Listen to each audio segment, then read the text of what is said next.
अस्सलाम वालेकुम नाजरीन, मैं हूं अजहर फारूक अपने यूट्यूब चैनल के साथ।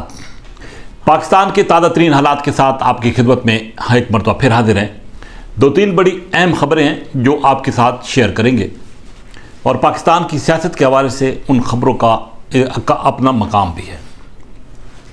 सबसे पहले और बड़ी खबर तो ये है कि साबिक वज़ीर आला पंजाब चौधरी परवेज़ इलाही, जो कि पाकिस्तान तहरीक इंसाफ के सदर हैं, उनको गिरफ़्तार कर लिया गया है। चौधरी परवेज़ इलाही को उनकी रहशगाह के करीब गिरफ़्तार किया गया। कई दिनों से पुलिस ने उनके घर का मुहासरा किया हुआ था और उनकी गिरफ़्तारी की कोशिश हो रही थी। 75 साल उम्र है चौधरी परवेज़ इलाही साहब की और उन पर जो इल्ज़ामात हैं वो तो बात की बात है, लेकिन जिस अंदाज से गिरफ़्तार किया गया वो पाकिस्तान की सियासी तारीख़ का एक अहम पहलू है।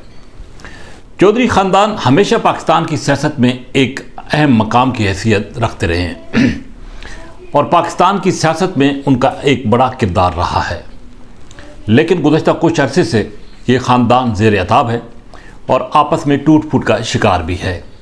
बहरहाल वो एक अलग बहस है, एक अलग मामला है, सियासत है।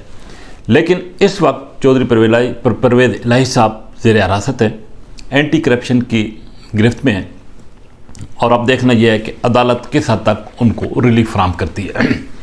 लेकिन पाकिस्तान बिलखसूस पंजाब की सियासत में उनका एक खिदमत का एक मकाम है और वो जिस ओहदे पर भी रहे उन्होंने अपना मिसाली किरदार पाकिस्तान की सियासत में, पंजाब की सियासत में और हल्कों की सियासत में अदा किया है। उम्मीद यही रखी जा सकती है कि आने वाले दिन चौधरी परवेज़ इलाही उसी आबोताब के साथ रिहाई के बाद अपना किरदार सियासत में भरपूर अदा करते रहेंगे। दूसरी तरफ इस वक्त जो पाकिस्तान के मौजूदा हालात हैं वो किसी से कोई अब ढके छुपे नहीं हैं। जैसा कि सबको मालूम है कि 9 मई का वाक़या पाकिस्तान की सियासत का एक टर्निंग पॉइंट था। 9 मई से पहले के हालात कुछ और थे, 9 मई के बाद के हालात कुछ और हैं और पाक फ़ौज ने ये अज़म कर लिया है, ये तहैया कर लिया है कि 9 मई के वाक़यात को किसी तौर पर भी फरामोश नहीं किया जाएगा। 9 मई के वाक़े को पाक फ़ौज पाकिस्तान पर, पाकिस्तान की अफवाज पर हमला तस्वर करती है और इस हवाले से पाक फ़ौज के अंदर मुकम्मल तौर पर यकसूई है कि जो शरपसंद अनासिर इन वाक़यात में मुलविस हैं उनको किसी किस्म की कोई रायत नहीं दी जाएगी। इस हवाले से ठोस शवाहिद की बुनियाद पर कार्रवाई का फैसला किया गया है। Army chief general Syed Asim Munir वाज़ेह तौर पर यह पैगाम एक बहुत बड़े कौमी सलामती कमेटी के फोरम में दे चुके हैं कि जो बेगुनाह है उसको फौरी तौर पर रिहा किया जाए और जो गुनाहगार है उसको किसी किस्म की कोई राहत नहीं दी जाए। एक और तकरीब में उन्होंने कहा कि पाकिस्तान की फ़ौजी तनसीबात और बिलखसूस शहदा की जो तस्दीक की गई है, जो उनके मकामात की बेहरुमती की गई है, उसकी तरफ उठने वाले तमाम हाथ जो है वो काट दिए जाएंगे। यानी कि उनका एक सख्त मैसेज था और पाकिस्तान की शहदा पाकिस्तान के लिए एक बहुत बड़ा मकाम है, जिन्होंने पाकिस्तान के 25 करोड़ अवाम और इस मुल्क के दिफा के लिए, सिक्योरिटी के लिए अपनी जानों के नजराने पेश किए हैं।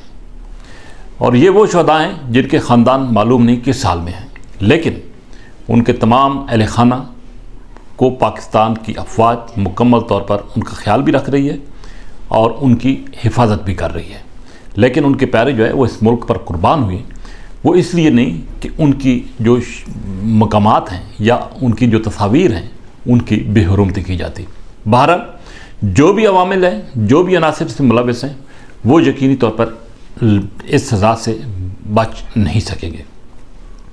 अब मिलिट्री कोर्ट्स में ट्रायल शुरू हो चुका है, कुछ सिविल अदालतों में भी मामलात, दहशतगर्दी की अदालतों में भी केसेस चलेंगे, लेकिन ये अब नज़र आ रहा है कि पाक फ़ौज ने एक ऐसा तैयार किया है कि आइंदा किसी को भी इस तरह के इक़दाम करने की ज़रूरत ना हो। पाकिस्तान की सियासत में इस 9 मई का एक इंतहाई अहम किरदार है। अक्टूबर में इलेक्शन होने लगे हैं और इलेक्शन से पहले बहुत सारी तब्दीलियाँ जो हैं वो आएंगी। मुख्तलिफ़ सियासी जमातें वजूद में आ रही हैं। एक जहांगीर तरीन ग्रुप जो है वो अपनी जमात रजिस्टर कराने जा रहा है।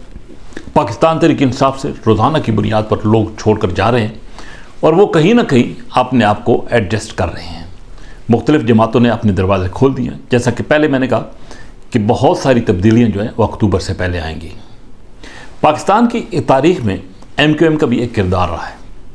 इल्ताफ़ हुसैन पाकिस्तान की सियासत का एक अहम जुज़ रहे हैं, लेकिन जब उन्होंने रेड लाइन क्रॉस की तो उनके ऊपर मुकम्मल तौर पर कांटा लग गया और आज इल्ताफ़ हुसैन का नाम लेने वाला कोई नहीं है, बल्कि उनकी जगह मुतबादिल के तौर पर पाकिस्तान के साथ मोहब्बत करने वाली एक जमात वजूद में आई और वो तमाम लोग MQM पाकिस्तान का हिस्सा बन गए। और वो आप पार्लियामेंट के अंदर, खा वो यहाँ पे इस्लामाबाद सेनेट और कौमी असम्बली हो या सिंध की सूबाई असम्बली, वो अपना किरदार अदा कर रहे हैं।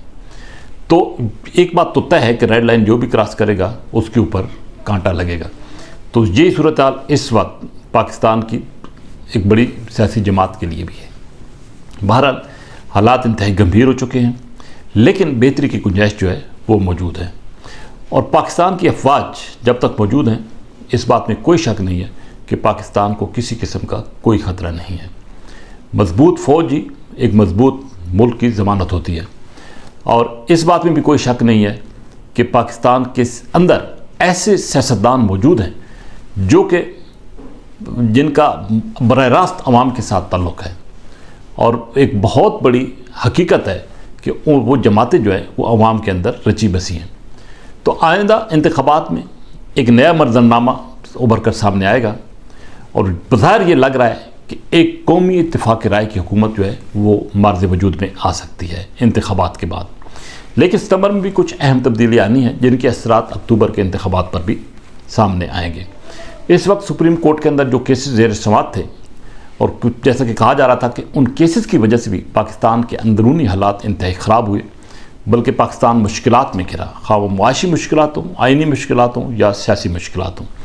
लेकिन अब कुछ नज़र आ रहा है कि सुप्रीम कोर्ट जो है वो बैकफुट पे गई है और केसेस जो हैं जिस अंदाज से तेज़ी के साथ चल रहे थे, तारीख़ों पे तारीखें आ रही थी, अब वो कुछ लटकना शुरू हो गए। और पाकिस्तान के जो इकानमी की सूरत हाल है, हुकूमत की पूरी कोशिश है कि इस पर काबू पाया जा सके, लेकिन इसके लिए भी मुकम्मल तौर पर यकसुई की ज़रूरत है।